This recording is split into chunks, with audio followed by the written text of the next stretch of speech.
देखिए ये question UP board का है, 2022 का है, 346 जीबी इसका कोड है पेपर का, ठीक है। और 2022 का पेपर है, क्वेश्चन नंबर हमारा कौन सा है, 4 का डी पार्ट है ना। और इसमें क्या बताया जा रहा है कि रेल की दो पटरियां हैं, ठीक है, वो आपस में अलग अलग हैं। पटरियां वैसे भी अलग अलग होती हैं, जैसे एक पटरी है तो एक पटरी ये है, ठीक है, दो अलग अलग हैं और जमीन से ऊपर है।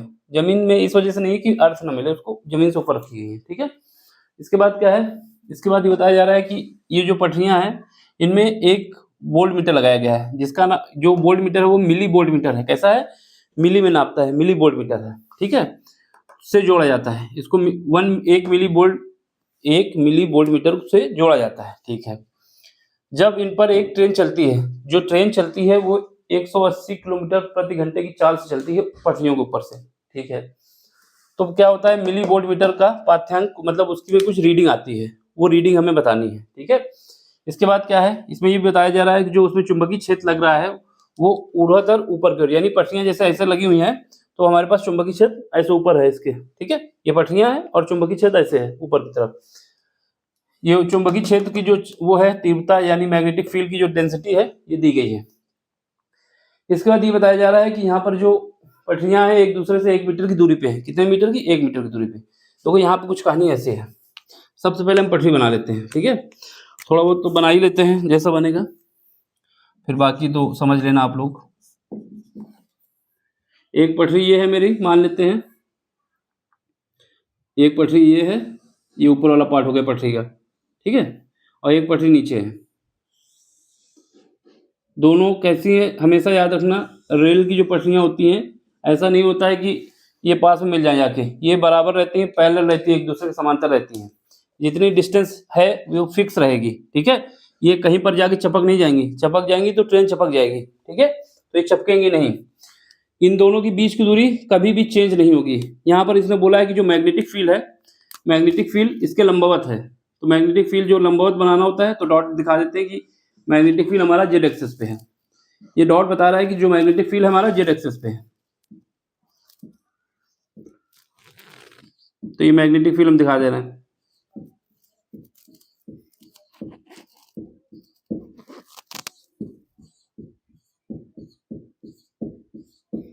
ये हमारा मैग्नेटिक फील्ड है, ठीक है। ये मैग्नेटिक फील्ड है, बाहर की तरफ है, ये समझ लेना। जैसे हमारे पास 3 एक्सेस होती हैं, बार बार बताता हूँ लेकिन याद हो जाना चाहिए इस वजह से। ये हमारी एक्स हो गई, ये वाई हो गई, ये हमारी क्या हो गई, जेड एक्सेस। तो जो मैग्नेटिक फील्ड है जेड एक्सेस पे है, मान लेते हैं ऊपर की तरफ, ठीक है, जैसा है इसने। फिलहाल के लिए हॉरिजेंटल, जब जमीन में जाओगे तो ये हमारा वाई एक्सेस पे हो जाएगा और ये पटरियां हमारी एक्स एक्सेस पे हो जाएंगी। इसमें ऐसे ही दिखा सकते हैं। अब क्या बात है, अब हमारे पास जो है मान लेते हैं ट्रेन चलेगी। क्या चलेगी, ट्रेन। इन दोनों के बीच की दूरी बता दी गई है कि 1 मीटर है। कितनी है, 1 मीटर की दूरी है। अब ये दूरी कभी बदलेगी नहीं, कभी भी बदलेगी नहीं, ठीक है। तो ये हम मान लेते हैं यहाँ से इनके बीच की दूरी जो है 1 मीटर की है। वैसे इसकी एक्सेस से माना जाता है, फिर भी एक्सेस बनाएंगे तो डायग्राम ज़्यादा वो हो जाएगा, इसमें ऐसे पास कराएंगे बीच से, लेकिन ये हम मान लेते हैं एक दूसरे से 1 मीटर की दूरी पर रखी है, ठीक है। अब यहाँ पे ट्रेन जो होगी इसको हम ऐसे बना दें तो ज़्यादा सही रहेगा एक्सेस पे, जिससे आपको कन्फ्यूजन ना हो। हमेशा डिस्टेंस बीच से मानी जाती है ऐसे। तो ये एक्सेस हमने बना दी, क्योंकि पटरी भी हमको, ट्रेन भी इसके अंदर ले जाना पड़ेगा, छुआ के थोड़ी निकालेंगे, इसी में निकालना होता है ना बीच से। तो ये जो डिस्टेंस है ये 1 मीटर की है, ठीक है। अब यहाँ पे मान लेते हैं ये ट्रेन हमारे पास है, ये ट्रेन है, ठीक है, ये ट्रेन मान लेते हैं। अब सीधी सीधी लाइन बना रहे हैं, इसका मतलब ये मत समझना अब ट्रेन के आगे पीछे कुछ होगा, इस तरफ भी कुछ होगा, इस तरफ, एक तरफ होगा, दोनों तरफ नहीं होगा, फिर चलेगी कैसे। इसके पीछे मान लेते हैं लंबी लाइन लगी है। इसकी स्पीड क्या है, इसकी स्पीड हमारे पास v है, जो कि दिया गया है 18 किलोमीटर 180 किलोमीटर प्रति घंटे की चाल से चल रही है। अब ये क्या बन गया है, ये पूरा आपका एक डायग्राम बन गया है कि एक चालक है जो मैग्नेटिक फील्ड में है और इसके मैग्नेटिक फील्ड के परपेंडिकुलर ये मूव कर रहा है, ठीक है, ये ऐसे मूव कर रहा है। अब हमें क्या निकालना है, इसमें एक क्या लगाया गया है, इसने बोला है कि 1 मिलीमीटर का क्या लगाया गया है, वोल्ट मीटर लगाया गया है। तो इसको हम पतले तार से कनेक्ट कर देते हैं, ठीक है, यहाँ से कनेक्ट कर दें। ये हमारे पास एक गैल्वेनोमीटर लगा हुआ है जो कि टेम्परेचर नापेगा, जो कि वोल्टेज नापेगा, ईएमएफ नापेगा, ठीक है।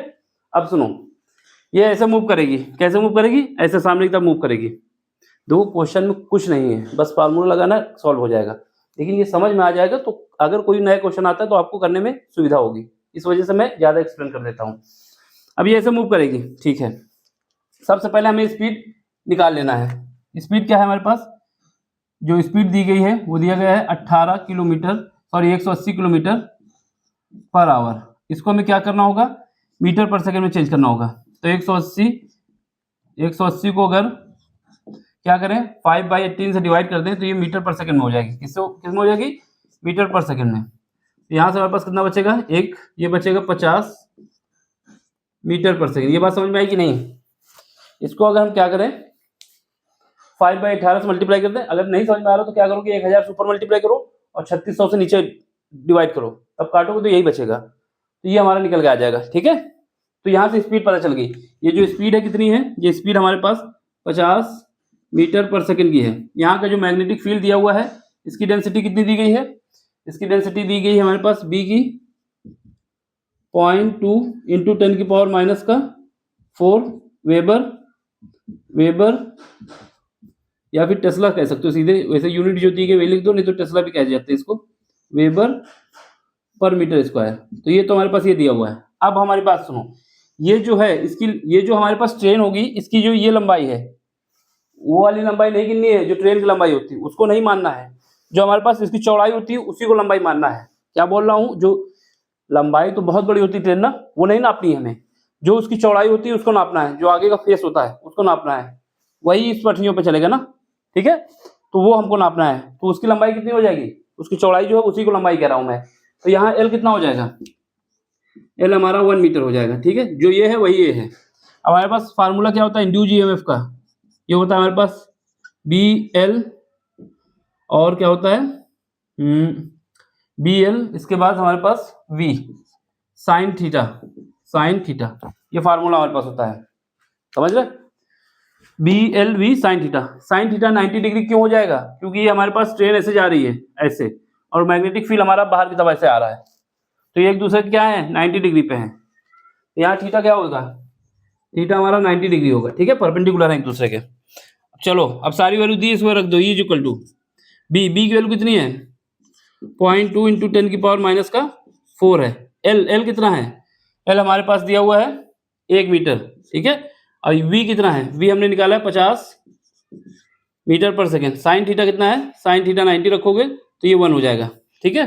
अब इसको सॉल्व करो तो ई इक्वल टू हमारे पास क्या आ जाएगा, जब सॉल्व करेंगे तो ये हमारे पास ये पॉइंट से ये वाला 0 कट जाएगा, तो यहाँ 10 बचेगा, इंटू 10 की पावर कितना बचा -4। फिर इसको और सॉल्व करेंगे तो यहाँ हमारे पास बचेगा 10 की पावर -3।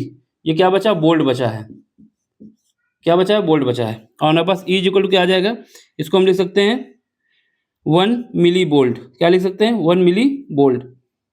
तो ये हमारा हो जाएगा मिली बोल्ट, ठीक है।